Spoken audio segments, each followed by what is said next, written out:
betapa beda belajar ilmu syariat dengan belajar ilmu hakikat.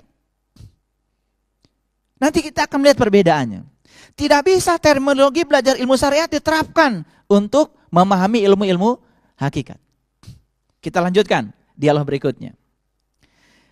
Di ayat yang ke-72, Khidir berkata, "Bukankah aku telah berkata, sesungguhnya kamu sekali-kali tidak akan sanggup sabar bersama dengan aku." Pernah nggak kita mengalami situasi seperti ini?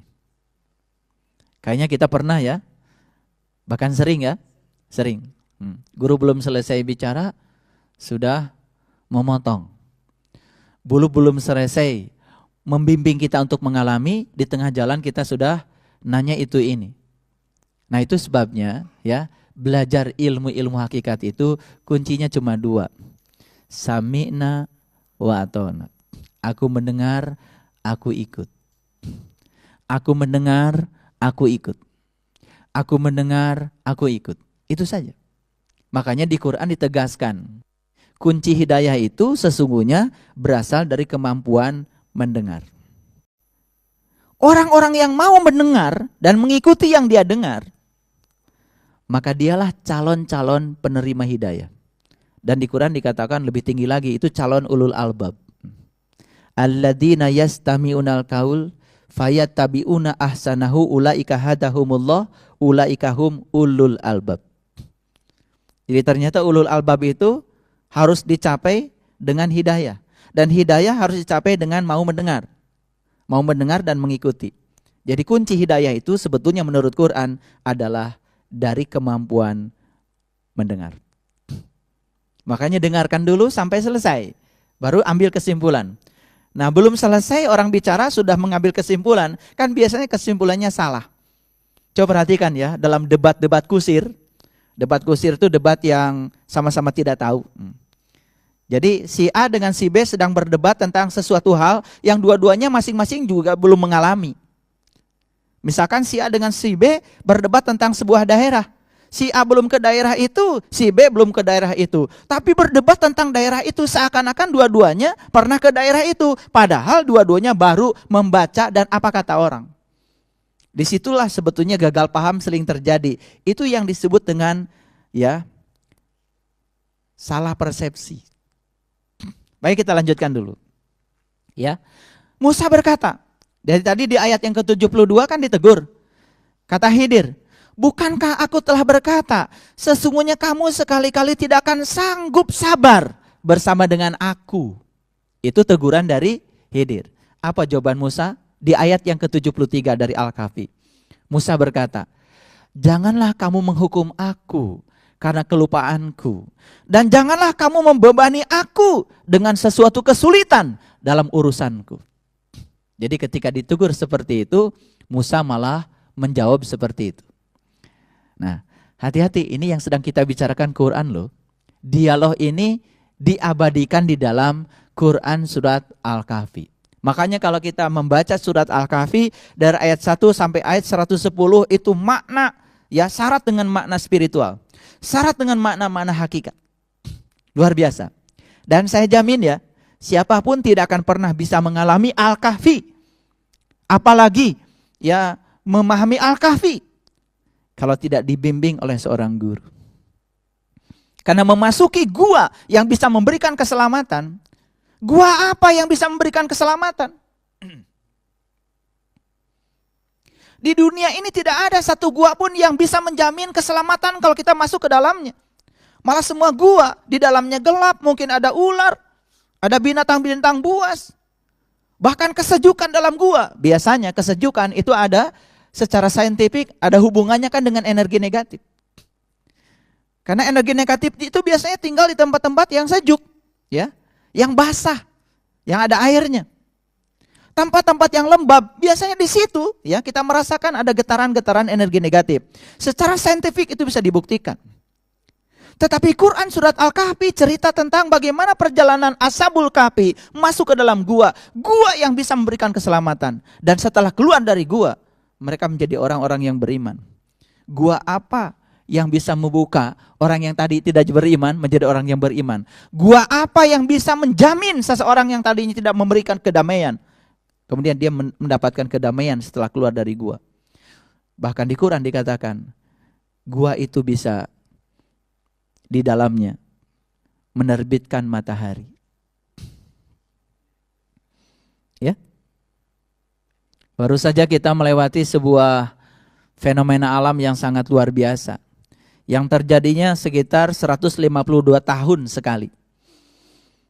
Dan otomatis ya, 152 tahun yang akan datang setelah ini, kira-kira Bapak Ibu sudah di mana nanti? Dan pasti deh, tidak akan mengalami lagi. Apalagi yang usianya sudah, sekarang usianya 70 tahun. Kalau ditambah 152 tahun, kan 220 tahun ya. 220 tahun udah kayak apa ya kulitnya? 100 tahun aja kan sudah tidak layak kadang-kadang tubuh ini ditinggali. Peristiwa yang hanya terjadi 152 tahun sekali. Saya tidak akan cerita fisikanya, tapi saya akan mengambil makna terdalam dari peristiwa itu. Karena kita disuruh membaca oleh Allah. Coba perhatikan. Di sini ada matahari. Di sini ada bumi, di sini ada bulan.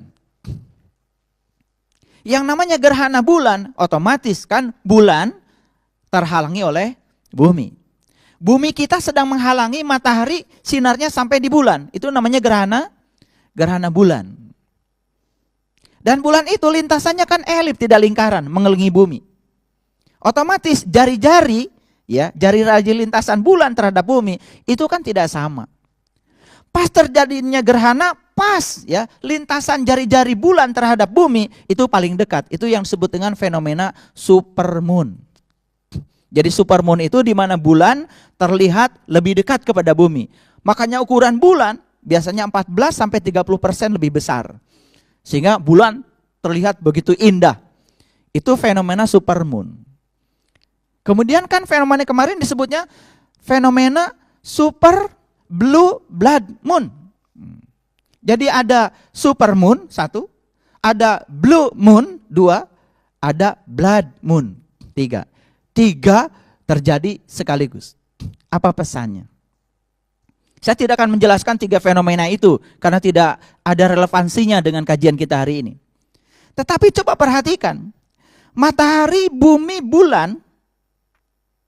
Kapan bulan ini gelap? Itu kita terhalangi oleh bumi.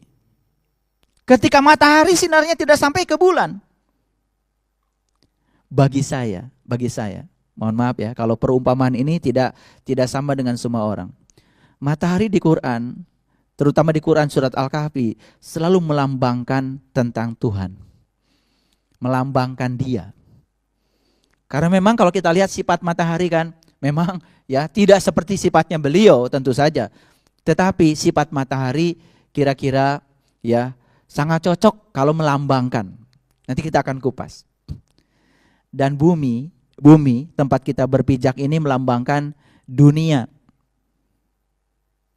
Dan bulan itu melambangkan jiwa kita.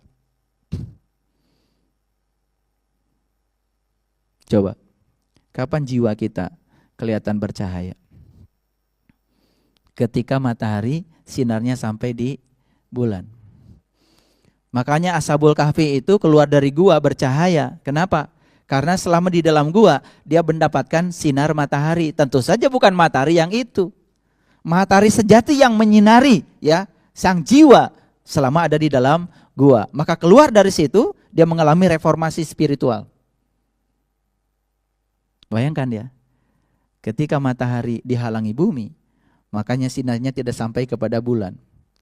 Kapan jiwa ini gelap, gersang, tandus? Kapan?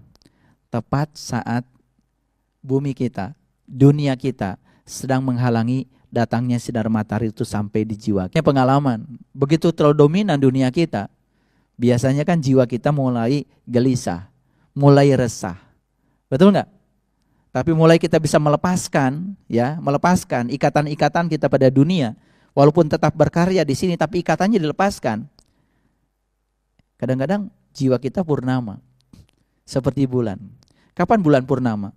Tentu saja saat bulan tidak terhalang apapun. Dan melihat bulan purnama kan cantiknya luar biasa. Makanya jangan heran ya, kalau ada orang yang punya kemampuan untuk melihat, ya Ini ada orang, sosoknya putih, bersih, dari sisi fisik. Tapi nggak ada auranya. Pancaran jiwanya tidak ada. Ada orang yang mungkin sosoknya kulitnya hitam, ya, legam bahkan. Tetapi pancaran, sinar dari dirinya itu ada. Ada wibawa Tuhan lah di dalam dirinya. Karena apa? Ketika jiwa mendapatkan cahaya dari Tuhan, maka jiwa itu sedang memerankan dirinya di tubuh ini seperti Tuhan memerankan dirinya di semesta yang besar. Dan itulah kesuksesan hidup sesungguhnya. Coba, di semesta besar ini, ya, segala peristiwa yang kita sebut baik dan buruk terjadi apa adanya. Dan Tuhan tidak menganggap itu baik buruk, karena baik buruk itu penilaian kita. Bagi Tuhan segala peristiwa yang terjadi, terjadilah. Dan itu yang terbaik. Dan segala peristiwa yang terjadi pasti untuk membaikkan semesta ini. Pernah lihat gak? Di tayangan televisi ada gajah sedang mencabut pohon-pohon yang besar dengan gadingnya, dengan badannya yang kekar. Sampai pohon itu pada tumbang. Karena apa? Mungkin saja dia ingin mengambil daun-daun atau buah-buah yang di atasnya, karena dia tidak punya kemampuan memanjat, dan dia juga tidak bisa berbicara pada monyet, lalu diruntuhkanlah pohon-pohon itu, setelah tumbang dia bisa makan. Coba, dari sisi kita manusia, itu musibah apa berkah? Dari sisi manusia mungkin kita mengatakan itu adalah musibah, karena pohon-pohon pada tumbang. Betul? Tapi ketika pohon tumbang, berapa banyak rumput yang di bawah pohon berterima kasih pada gajah? Karena apa? Ketika pohon sudah tumbang, sinar matahari yang tidak sampai pada rumput, yang terhalang oleh daun-daun yang sangat rimbun, bisa sampai pada rumput-rumput. Mungkin si rumput mengucapkan terima kasih pada gajah. Mungkin ya, karena rumput menjadi ranum.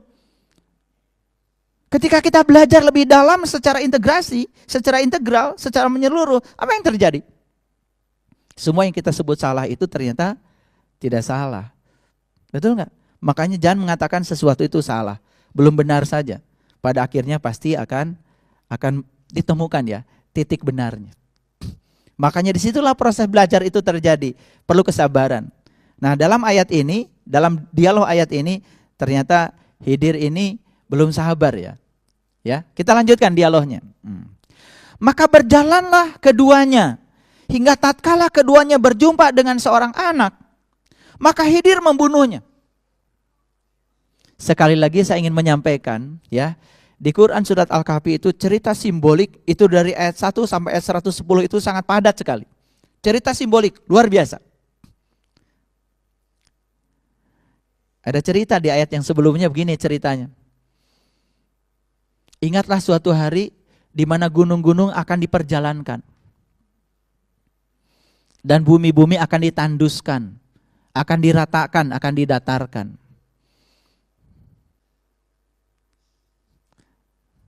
Bagaimana itu? Gunungnya diperjalankan, bumi didatarkan. Dalam bahasa fisik, gimana? Apa yang terjadi? Kan sulit memahaminya. Tapi dalam bahasa spiritual, itu memberikan makna yang luar biasa. Oke, kita lanjutkan dulu. Maka berjalanlah keduanya hingga tatkala keduanya berjumpa dengan seorang anak, maka Khidir membunuhnya. Mungkin ya, dalam bahasa kita aja yang awam, ketika kok Khidir membunuh anak. Kalau kita memahami dengan bahasa biasa, mungkin kita akan protes ya. Akan protes kan? Pasti begitu. Lalu Musa berkata, bisa dibayangkan Musa protes lagi gak sama Khidir? Protes lagi. Apa kata Musa? Mengapa kamu membunuh jiwa yang bersih? Bukan karena dia membunuh orang lain?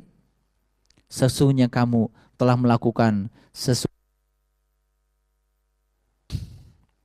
Disalahkan lagi gurunya sama Musa. Mohon maaf ya, Bapak Ibu. Ada orang yang terbunuh karena ada orang yang membunuh. Siapa yang salah? Nah, karena kita masih terjebak oleh benar salah, maka kita langsung akan mengatakan yang salah adalah yang membunuh. Makanya yang membunuh kan dihukum.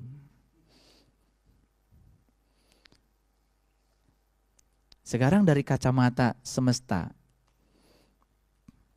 Siapa tahu orang yang harus terbunuh ini punya beban karma di masa lalu, sehingga dia memang harus menjalani sebuah peristiwa itu untuk membebaskan hutang karmanya supaya dia lunas. Dari sudut pandang semesta, kan? Betul nggak? Saya bukan melegalkan pembunuhan, tapi kita memang kalau ada yang membunuh, ada yang dibunuh, ya yang membunuh dihukum dari sisi hukum duniawi, ya. Tetapi dari kacamata spiritual bisa jadi ada pelajaran yang lebih dalam, sehingga kita tidak terjebak pada benar salah. Karena semua yang harus terjadi memang begitulah terjadi. Di balik itu pasti ada pesan yang sedang disampaikan Allah. Nah, kadang-kadang kita tidak pandai untuk mengambil pesannya.